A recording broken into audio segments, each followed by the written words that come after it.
Hi friends, எல்லாருக்கும் வணக்கம். So இந்த வீடியோவில் என்ன பார்க்க போகிறீங்க அப்படின்னா, என்னுடைய புக் அரேஞ்ச்மெண்ட், அப்புறம் வந்து ஹவுஸ் ஒய்ஃப் டைம் மேனேஜ்மெண்ட், இந்த ரெண்டு தான் பார்க்க போகிறீங்க.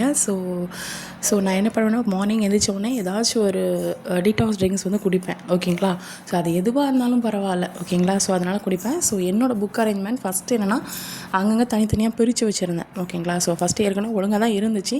பட் நான் என்ன பண்ணால் கொஞ்சம் கொஞ்சமாக பிரித்து வைக்கலாம்னு சொல்லி நான் பிரித்து வச்சேன். ஸோ பிரித்து வச்சுட்டு, ஸோ ஃபஸ்ட்டு என்ன எடுத்திருக்கேன் அப்படின்னா, இது வந்து என்னுடைய அகாடமியில், ஸோ நான் வந்து மற்ற அகாடமி புக்ஸை வந்து வாங்கி வச்சுருந்தது. ஸோ நெக்ஸ்ட்டு அடுத்ததில் வந்து நம்மளுடைய ஸ்கூல் புக்ஸ் வந்து இருக்கும். ஸோ அடுத்து பாருங்கள், 2 நோட்டு இருக்கும். அது என்னென்னா நம்மளுடைய சயின்ஸு. ஸோ அதுக்கு அடுத்து வந்து உங்களுக்கு வந்து டெஸ்ட் நோட்டு. ஓகேங்களா? டெஸ்ட்டு வந்து அடியில் இருக்குது. ஸோ மறைஞ்சு இருக்குது. ஓகேங்களா? ஸோ டெஸ்ட் நோட்டு இது வந்து கீழ் ரேக்கில் வந்து வச்சுருக்கிறேன். ஸோ அதுக்கு முன்னாடி உள்ள ரேக்கில் என்ன இருக்குது அப்படின்னா, ஃபஸ்ட்டு வந்து என்ன இருக்குது அப்படின்னா தமிழ். ஓகேங்களா? உங்களுக்கு வந்து நோட்டு வந்து இடையில இருக்கும். ஸோ அதனால் உங்களுக்கு கிளியராக தெரியாது. ஸோ அதுக்கப்புறம் வந்து இப்போ காமிக்கிறனால இது வந்து ஃபுல்லாக மேக்ஸ் நோட்டு. ஓகேங்களா? ஸோ இன்னும் நான் மேக்ஸ் வந்து போட்டு வச்ச நோட்டு வந்து நிறைய இருக்குது. பட் அதெல்லாம் ஜஸ்ட்டு எழுதி பார்த்தது. ஸோ அதெல்லாம் எதுக்கு வைக்கணும் அப்படின்னு சொல்லிட்டு நான் விட்டுட்டேன். ஸோ இது வந்து என்னது அப்படின்னா, ஃபஸ்ட் அதுக்கப்புறம் உள்ளது வந்து ஜிஎஸ் நோட்டு. ஸோ தமிழுக்கு வந்து ஒரு கீழே நோட்டு கம்மியாக இருக்குன்னு நினைக்காங்க, கீழே ரெஃபர் பண்ணுறதுக்கு புக் வச்சுருக்கேன். ஸோ ஃபஸ்ட்டு இது வந்து சோசியல். ஓகேங்களா? சோசியலுக்கு இன்னும் நிறைய நோட்டு இருக்குது. பட் அது எல்லாத்தையும் வைக்கலை. ஸோ இப்போதைக்கு நம்ம அடிக்கடி யூஸ் பண்ணுறது மட்டும் பார்த்துக்கலாம் அப்படின்னு சொல்லிட்டு வச்சுருக்கேன். ஸோ நெக்ஸ்ட் என்னோடய பேனா, பென்சில், சாக் பீஸ் இதெல்லாமே இது வந்து என்னோடய சிலபஸ் நோட்டு.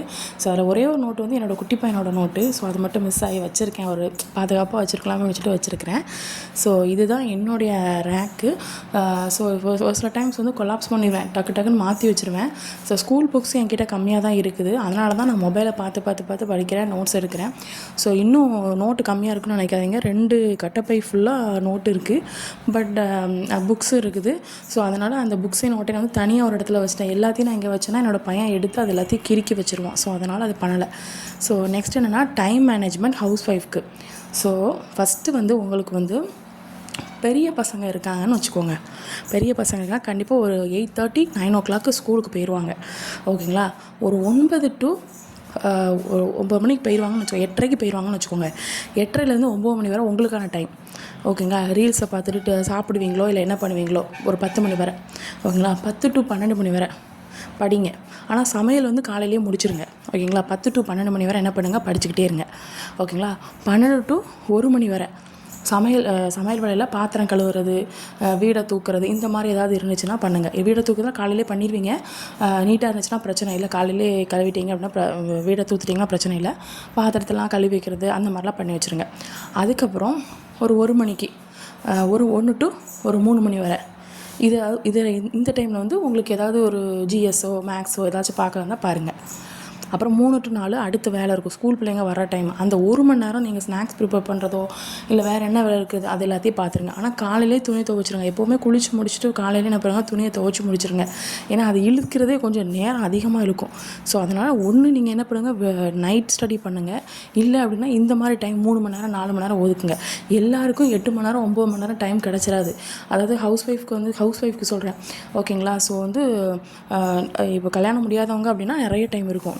கல்யாணம் முடிஞ்ச பேபி இருக்கனால கொஞ்சம் டைம் வந்து கம்மியாக தான் இருக்கும். பிள்ளையை பார்க்கணும். சப்போஸ் உங்களுக்கு இப்போ பெரிய பசங்களானா பிரச்சனை இல்லை. ஸோ சப்போஸ் குட்டி பசங்க என் வீட்டில் இருக்கிற மாதிரி குட்டி வாண்டு மாதிரி இருந்துச்சுன்னா கண்டிப்பாக ரொம்ப கஷ்டம். டைமிங் இருக்காது, சேட்டை பண்ணுவாங்க, எல்லாத்தையும் நம்ம தான் பண்ணணும். ஸோ ஹஸ்பண்டோட ஹெல்ப் இருக்கும். ஸோ அதை சொல்ல மாட்டேன். ஸோ அதை வந்து இல்லைன்னு சொல்ல மாட்டேன். பட் அவங்களோட ஹெல்ப் எனக்கு நிறைய இருக்குது.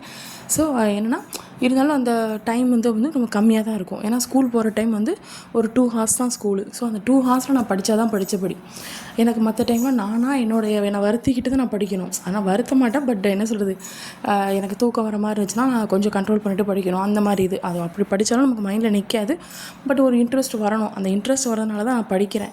ஓகேங்களா? ஸோ ஃபஸ்ட்டு வந்து ஸ்டார்டிங்கில் கொஞ்சம் இதான மாதிரி இருந்துச்சு. அதுக்கப்புறம் எனக்கு உள்ளே வர எனக்கு மற்றவங்க படிக்கிறது இதெல்லாம் பார்க்க எனக்கு எப்படியாவது நான் ஜெயிக்கணும் அப்படிங்கிற ஒரு எண்ணம் வந்து எனக்குள்ளே வந்துச்சு.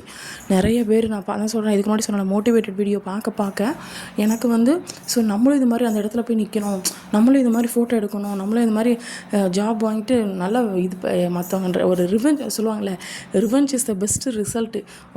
நீங்கள் வந்து உங்களை வந்து இதாக இன்சல்ட் பண்ணியிருப்பாங்களே அவங்க முன்னாடி ஒரு பெஸ்ட்டு ரிவெஞ்ச் பெஸ்ட்டு இது என்னதுன்னா நீங்கள் அது உங்கள் ரிசல்ட்டை தான் நீங்கள் காமிக்கணும். ஓகேங்களா? ஸோ வந்து உங்கள் ஃபேமிலியோ சுற்றி இருக்கவங்களோ அவமானப்படுத்தினாலோ இல்லை எதாவது நினச்சாங்களோ காட்டுறாங்களோ, நீங்கள் அவங்க மூலமாக காட்டுறது வந்து இந்த ஒரு இதுதான். ஓகேங்களா? நீங்கள் படிச்சிட்டிங்கன்னு வச்சுக்கோங்க, அவங்க ஆட்டோமேட்டிக்காக அவன்கிட்ட வந்து பேசுவாங்க. ஆனால் அப்படிப்பட்ட பேச்சு நமக்கு தேவை கிடையாது. பட் நம்ம வந்து நம்ம வாழ்க்கையை பார்த்து நம்ம முன்னேறிட்டு போயிட்டு இருக்கோம். இப்படியே வீட்டுக்குள்ளேயே உட்காந்து என்னங்க பண்ணுறது? கொஞ்சம் யோசிச்சு பாருங்கள். கடைசி வரைக்கும் இப்போ எம்எஸ்சி படிச்சிருக்கேன், வீட்டிலே தான் உட்காந்துட்ருக்கேன். பட் எனக்கு பேபி இருக்கிறதுனால நம்ம ஒன்றும் பண்ண முடியாது. ஸோ அதனால் ஹவுஸ் ஒய்ஃப் வந்து கிடைக்கிற டைமை யூஸ் பண்ணிக்கோங்க. ஓகேங்களா? நான் இப்போ சொல்கிறேன், கிடைக்கிற டைமை யூஸ் பண்ணிக்கோங்க. இப்போ என்னாலலாம் ஈவினிங்லாம் படிக்கவே முடியாது. ஸோ 1 மணி நேரம் படிக்கணும்னு சொல்லி நினைப்பேன். பட் என்னால் படிக்க முடியாது. ரீசன் என்னன்னா, என் பையன் ரொம்ப சேட்டை பண்ணுவான், அவங்க அப்பா டிஸ்டர்ப் பண்ணுவான். ஏதாச்சும் சேட்டை பண்ணிகிட்டே இருக்கும்போது நமக்கு கூட கொஞ்சம் இதாகும். ஸோ அதனால் என்ன பண்ண, அவங்க கூட பேசலாம், டைம் ஸ்பெண்ட் பண்ணணும், அவங்க கூட இருக்கணும். அப்படி இருந்தால் ஒன்றும் பண்ண மாட்டான், சேட்டை பண்ணாமல் அமைதியாக இருப்பான். ஸோ அதனால் சொல்கிறேன். ஸோ வந்து உங்களுக்குலாம் இந்த பெரிய பசங்க வச்சுருக்கவங்களுக்குலாம் உங்களுக்குலாம் வாய்ப்பு இருக்குது.